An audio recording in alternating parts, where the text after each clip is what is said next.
मित्रों, आपकी बात आपके साथ राकेश मोहन त्यागी यूट्यूब चैनल के जो दद्दा मेरे 19 जून के अपराह्नकालीन अंक में आप सभी को मेरी राम राम। आज मैं आप सबके जौरे चर्चा करूंगा फ्रांस के अंदर अभी हाल में हुए G7 समिट की, जिसमें किस प्रकार भारतवर्ष को इसका संगठन का सदस्य न होने के बाद भी बुलाया गया और इस अवसर पर हमारे प्रधानमंत्री मोदी जी वहाँ गए और विश्व के विभिन्न नेताओं से अपने राष्ट्रीय हितों के अनुरूप उन्होंने द्विपक्षीय वार्ता की। मित्रों, ये सारा घटनाक्रम हम सबको बताता है कि भारतवर्ष आज अंतर्राष्ट्रीय स्तर पर अपनी पहुँच व धमक किस प्रकार 140 करोड़ देशवासियों के अनुरूप उनके धैर्य के साथ अपने राष्ट्रीय नेतृत्व के साथ खड़े रहने के कारण इस देश की आर्थिक प्रगति, सैन्य प्रगति, वैज्ञानिक प्रगति जो बढ़ाने का क्रम 2014 के बाद देश ही नहीं पूरे विश्व के नेताओं ने और देशों ने महसूस किया है।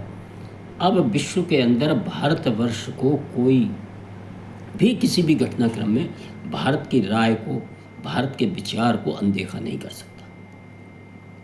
मित्रों, अभी 16 महीनों से लगभग के बाद अमेरिकी राष्ट्रपति ट्रंप व मोदी जी की वहाँ आमने सामने जो वार्ता हुई, आज मैं अपने जो बतवतों कहना हूँ वो जायज़ संबंध में है।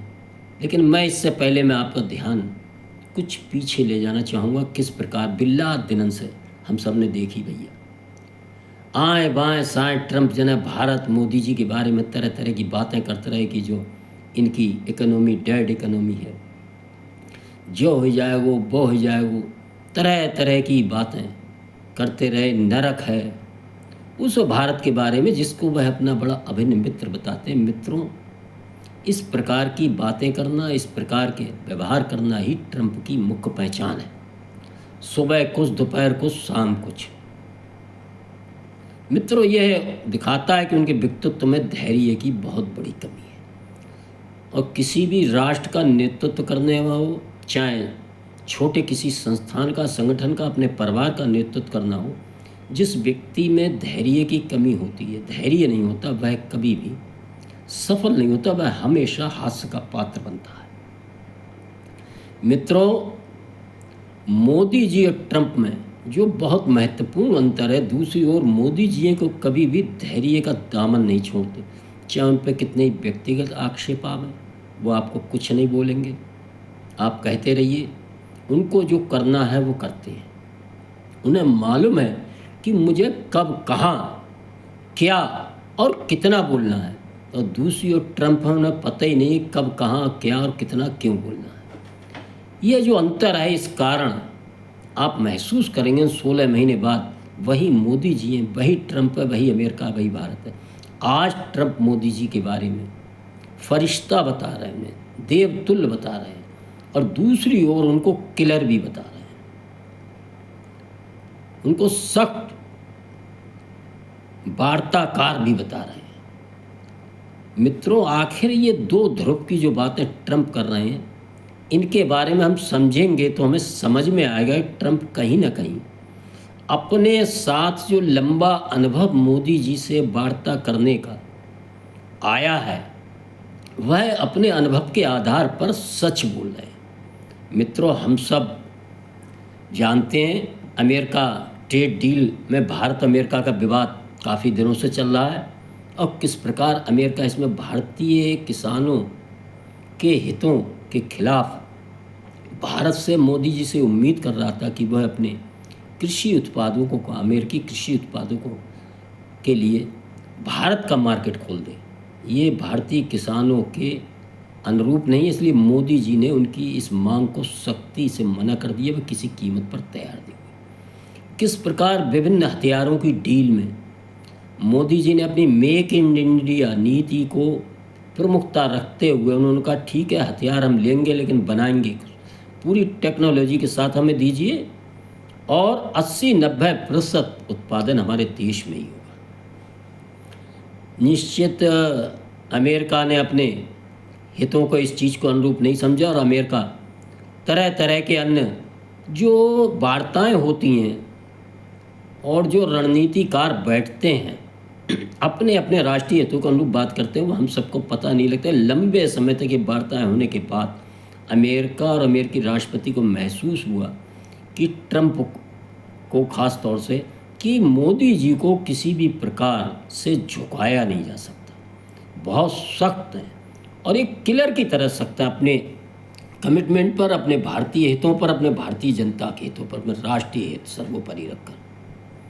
और जो अनुभव आया उसी के आधार पर वह बोले, उन्होंने दूसरी ओर उनका फरिश्ते का जो चेहरा देखा है, वो कह तो रहे थे देखने में बहुत अच्छे लगते हैं, सुंदर लगते हैं, ये है वो है, लेकिन ट्रंप जानते हैं कि आखिर फरिश्ता देवतुल्य व्यक्ति ही 2014 के बाद भारतीय जनता, भारत राष्ट्र की जो प्रगति हर क्षेत्र में हुई है, वह चाहे अंतरिक्ष क्षेत्र हो, सुरक्षा बल हो और रक्षा उपकरणों का निर्यात हो, और ख़ास तौर से भारतीय गांव, गरीब किसान, झुग्गी झोपड़ी के इंसान अंत्योदय का लक्ष्य लेकर जिस प्रकार सरकारी योजनाओं को जो 1 रुपया पहले दिल्ली से चलता था राजीव गांधी प्रधानमंत्री के अनुसार, वह 15 पैसे के रूप में गरीब के खाते में पहुंचता था। सबसे बड़ा जो परिवर्तन हुआ, आज वह रुपया दिल्ली से 1 रुपये चलता है तो गरीब व्यक्ति के खाते में 1 पहुंचता है। इससे गरीब के जीवन में जो परिवर्तन आया है,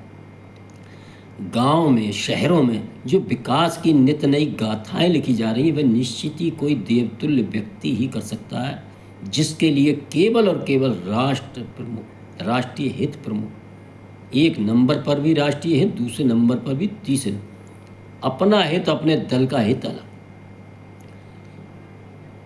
ट्रंप मोदी जी को जो फरिश्ता बता रहे थे, वे इसी परिप्रेक्ष्य में बता रहे थे मित्र, और जो किलर बता रहे थे वह भी। और निश्चित ही जब कोई भी व्यक्ति अपने परिवार, अपने गांव, अपने क्षेत्र, अपने राष्ट्र, अपनी जनता के प्रति इस तरह से शक्ति के साथ देशों विदेशों जूझने का काम करता है और डिगता नहीं है, तो वह व्यक्ति अपने दुश्मनों के बीच भी सम्मान का पात्र बनता है। ट्रंप की ये जो कहना है और ट्रंप ने इसे माना है, स्वीकार किया है, वह इसी ओर इशारा करता है। मित्रों, दूसरी ओर हम देखेंगे हमारे देश के अंदर जो विपक्षी नेता है, जो मोदी जी के, वह समझ ही नहीं पाते कब मोदी का विरोध करते करते वह भारत राष्ट्र का विरोध करने लगते हैं। कोई बात हो जाए, अभी ईरान और अमेरिका का जो युद्ध हुआ था, उसमें कहीं मेज कुर्सी डाल दें पाकिस्तान ने, तो साहब अपने नेतृत्व पे, अपने देश पे प्रश्न खड़ा करने लगे। ऐसे एक पत्रकारों का समूह हुआ। आज जब वो समझौता हुआ है तो पाकिस्तान का उसमें कहीं नाम लेवा कोई नहीं है। उनको समझ में आता होगा कि राजनीति में कोई बात कहने से पहले सब्र बहुत बड़ी चीज़ है। मित्रों, इसी सब्र और अपने हितों से न डिगने का ही परिणाम है कि आज वही ट्रंप जो कल तक डेड इकोनॉमी और नरक बता रहे थे, आज कह रहे हैं कि यदि भारत पर कोई हमला करता है तो वो अमेरिका पर हमला माना जाएगा। निश्चित ही वो प्रधानमंत्री मोदी जी को प्रभावित करने के लिए एक शब्द उसमें और जोड़ना, उस पर ध्यान देना चाहिए कि मोदी जी जब तक प्रधानमंत्री हैं तब तक मैं और अमेरिका, भारत पर कोई देश भी हमला करेगा तो वह अमेरिका पर हमला माना जाएगा, अमेरिका भारत के साथ खड़ा होगा। मित्रों, ये सब कहने की बातें होती हैं, वो अलग विषय है। हम गांव में जानते हैं जब लड़ाई होती दद्दा मेरे, तो पहले खुद ही अपने पौरुष से, अपने बल से मुकाबला करना होता है। भारत इसमें सक्षम है, आज अमेरिका भी ये जानता है। बाकी लोग तो बात को आते हैं, लेकिन निश्चित ही उनका ये कहना कहीं ना कहीं अमेरिका और चीन को एक बड़ा संदेश है, जो क्षमा करें पाकिस्तान और चीन को। और पाकिस्तानी जो वहाँ का सैन्य प्रतिष्ठान है, मुनीर हैं, वहाँ के राष्ट्रपति हैं, प्रधानमंत्री हैं, वह सब बड़ा अपनी पीठें ठोकते रहे थे कि साहब ट्रंप हमारे हैं, अमेरिका हमारे हैं, हुआ जो करे आए वो करे आए। आज वह अपनी सोचने पर मजबूर हैं कि आखिर ये परिवर्तन इतना बड़ा कैसे आया।